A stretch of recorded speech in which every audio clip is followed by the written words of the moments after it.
काल सिडको प्रभाग समितीच्या प्रभाग सभेमध्ये काल 2 नगरसेवकांमध्ये शिवीगाळ झाल्याचा प्रकार घडला।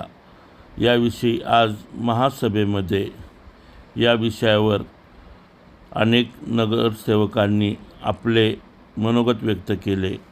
यावेळेस उपमहापौर विलास शिंदे तसेच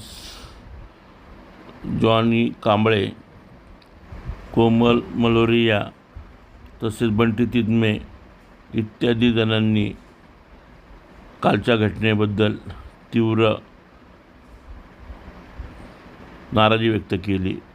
यावेळेस महापौरांनी सांगितले की अशा घटना पुन्हा घडल्या तर नगरसेवकांना 6 महिन्यासाठी महासभेसाठी येता येणार नाही व 6 महिन्यासाठी निलंबन करण्यात येईल, असेही यावेळेस महापौर हिंगोलीताई आडके यांनी सांगितले।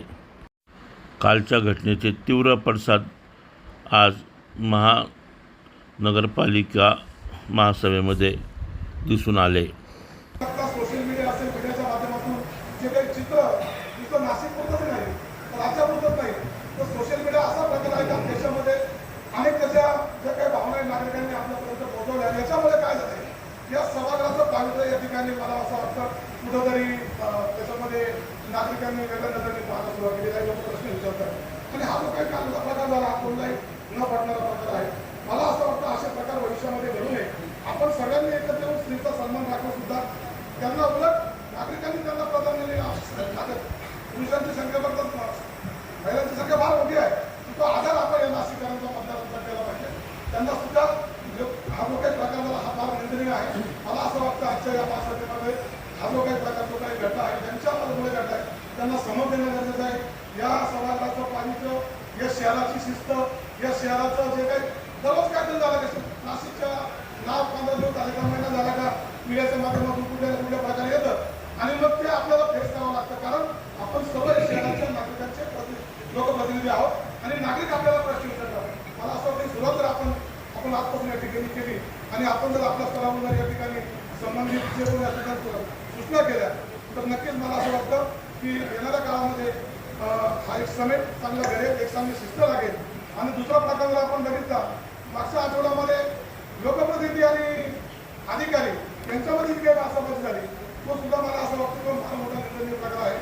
जसे अधिकाऱ्यांना दिलेले आहेत तसेच नागरिकांचं नेतृत्व किंवा नागरिकांचे प्रश्न सोडवण्यासाठी लोकप्रतिनिधी या सभागृहात महापालिकेत अधिकाऱ्यांकडे येतात। प्रश्न काय असेल नसेल तो नंतरचा भाग आहे, परंतु त्याला एक शिस्त असायला हवी, त्याला एक चौकट असायला हवी। त्या चौकटीत राहून अधिकाऱ्यांनी आणि लोकप्रतिनिधी एकमेकाचा सन्मान ठेवून, कारण लोकप्रतिनिधी हा कुठल्या पक्षात असू द्या तो नागरिकांची कामे घेऊन असतो आणि ते सोडवून जबाबदारी प्रशासन असतील, नियमात असेल, नियमबाह्य असेल त्यांना आपण समजून सांगू शकतो। परंतु जे काही प्रकार होत आहे ते मला असं वाटतं थांबले गेले पाहिजे अशी माझी रास्त या ठिकाणी भावना आहे। आणि मी आपल्याला कळकळीची विनंती करतो की सभागृहाचं कामकाज सुरू होण्यापेक्षा या विषयावर चर्चा होऊन संबंधित निवडून पुढे आपण आता सिंहस्थ करतो आणि सिंहस्थ करत असताना आपलं ते नियोजन सुद्धा फार महत्त्वाचं आहे। करोडो भाविक या ठिकाणी येणार आहेत, लाखो साधू महंत येणार आहेत, देशातून विदेशातून नागरिक येणार आहेत। आपलं शहर हे शिस्तीचं आहे, धार्मिक आहे आणि ऐतिहासिक वारसा आहे, तो आपण जोपासावा एवढी आपण नम्र करतो थांबतो। महापौर मॅडम, सन्माननीय उपमहापौर साहेब, आयुक्त मॅडम, दालनात बसलेले सर्व सन्माननीय नगरसेवक बंधू भगिनी, अधिकारी, पत्रकार बंधू, सुमारे 40 वर्षापासून नाशिक महानगरपालिका मी फार जोडून गेलो। आमचे दादा सन्माननीय उत्तमराव कांबळे साहेब 7 वेळा या सभागृहात आणि 2 वेळा मी प्रतिनिधी, अनेक अधिकारी, अनेक दिग्गज नेते मंडळी सर्व जवळून बघायला मिळाले। परंतु अशा प्रकारे नाशिक महानगरपालिकेचं नाव महाराष्ट्राच्या कानाकोपऱ्यामध्ये अशा प्रकारे पोचेल कधी स्वप्नातही वाटत जो प्रकार काही दिवसांपासून नाशिक महानगरपालिकेत चालू आहे, म्हणजे अधिकाऱ्यांवरती आरेरावी असेल, अंगावरती धावून जाणं असेल किंवा आरवच्या भाषेचा जो काही वापर केला जातो, ही अत्यंत भेददायक गोष्ट आहे. मला असं वाटतं की महानगरपालिकेमध्ये जो काही आपली जी काही वाटचाल आहे, ती माझी शालीनता, माझी लीनता ही फक्त मतदारांपर्यंत मतं मागण्यापुरतं असावी का, आणि नंतर त्यांच्या पुढे जे काही चित्र जातं आपल्याला ते एकदम विपरीत आहे. ज्या वेळेला आपले मतदार आपल्या चित्रफितीचा अभ्यास करतात, त्यावेळेला आपली संस्कृती अशी आहे का? मग एकावरून कदाचित माझा प्रतिनिधी असा असेल असं का म्हणून आमच्या लोकांना वाटत नसावं? हे कुठंतरी अधिकाऱ्यांनी जे काम त्यांचं आहे ते चोखपणे केलं पाहिजे, आणि लोकप्रतिनिधींनी कायद्याच्या चौकटीच्या बाहेर जाऊन अधिकाऱ्यांवरती प्रेशर आणून it is my way or the highway असं करू नये, ही सक्त ताकीद तुम्ही द्यावी. आजपर्यंत अनेक अधिकारी आपण बघितले, कुंभमेळा बघितलाय, आणि हे सगळं काम करत असताना अधिकाऱ्यांनी अक्षरशः दिवस रात्र मेहनत करून मागचे कुंभ यशस्वी केलेले आहेत. पाहणी करत असताना UB पवार सारखे अधिकारी डायरेक्ट नाल्यात पडून 2-2 महिने ऍडमिट झालेले काकातकर हॉस्पिटलला, हे सुद्धा आपण बघितलेलं आहे.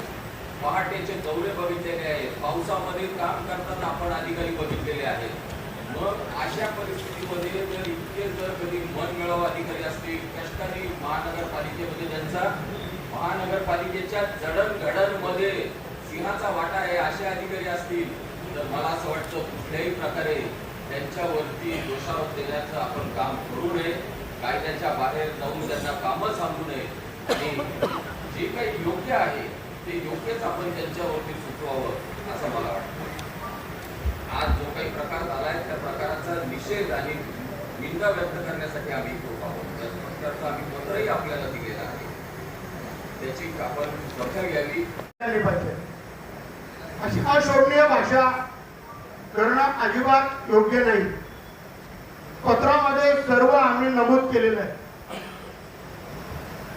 आणि अजून एक विषय,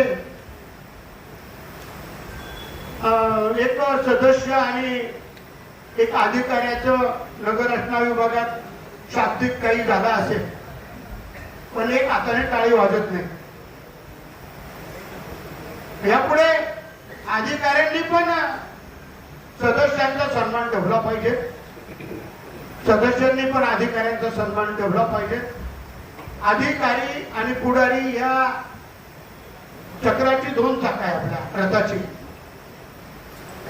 आज जे नाशिक एवढं मोठं झालं, 1982 ला नाशिक महानगरपालिका अस्तित्वात आली, तेव्हा 10 वर्ष प्रशासकीय काळ होता, आणि 1992 ला लोकप्रतिनिधी म्हणून निवडून आले.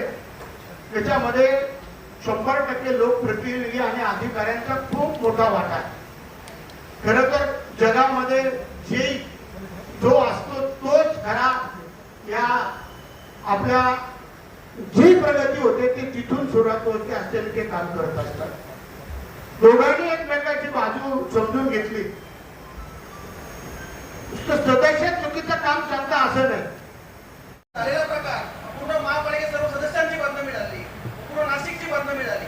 माझा मुलगा सुट्टी घेऊन थांबलाय स्कूलला का, त्याचं म्हणणं आहे की आज त्याला बघायचंय का तुम्ही महापौर काय कारवाई करणार, कारण संबंधित जो काही प्रकार झालाय अतिशय निंदनीय आहे.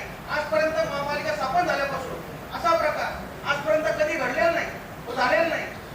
वादविवाद होत असता, पण ज्या लेवलला ते झाले, त्या मायमाऊली सगळ्या माता-भगिनी बसलेल्या असताना जे काही एकदम अर्वाच्य भाषा जी वापरली गेली ती असे निंदनीय आहे.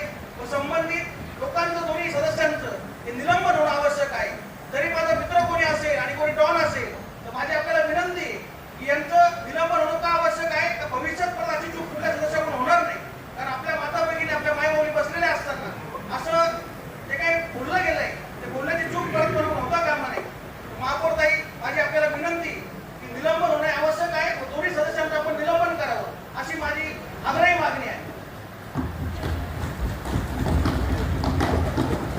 कोमल, आज नाशिकची जी प्रतिमा आहे ती आपण चांगल्या कामांनी उजळून अशी कुठेतरी भावना सगळ्यांमध्ये काम दाखवून देण्याकरता आहे. प्रत्येक लोकप्रतिनिधीला वाटतंय आज आपण मॉन्सून टास्क फोर्स तयार केलेला आहे, उन्नत नाशिक अभियान करतो आहे, कुंभमेळ्याची सर्व कामं सुरू आहेत. अशा या सगळ्या वातावरणामध्ये जेव्हा असं एखादं गालबोट लागतं तेव्हा नक्कीच ते अतिशय निंदनीय आहे आणि याचा निषेध मी वैयक्तिक महापौर, महिला आणि सर्व सभागृहातल्या महिला आणि सभागृहातर्फे नोंदवते.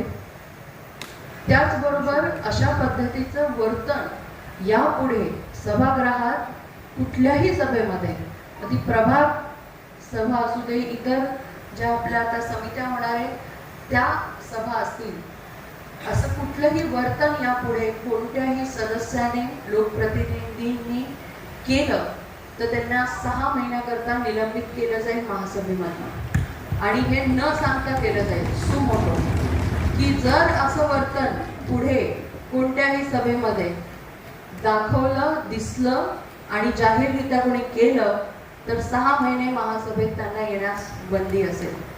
महिला ही ऐकून घेते, तिथे उपस्थित राहते, काम करते, याचा अर्थ असा नाही आहे की तिला आवाज नाही आहे. आणि याची शिस्त नक्कीच पुरुषांनी बाळगावी असं मी सूचित करते.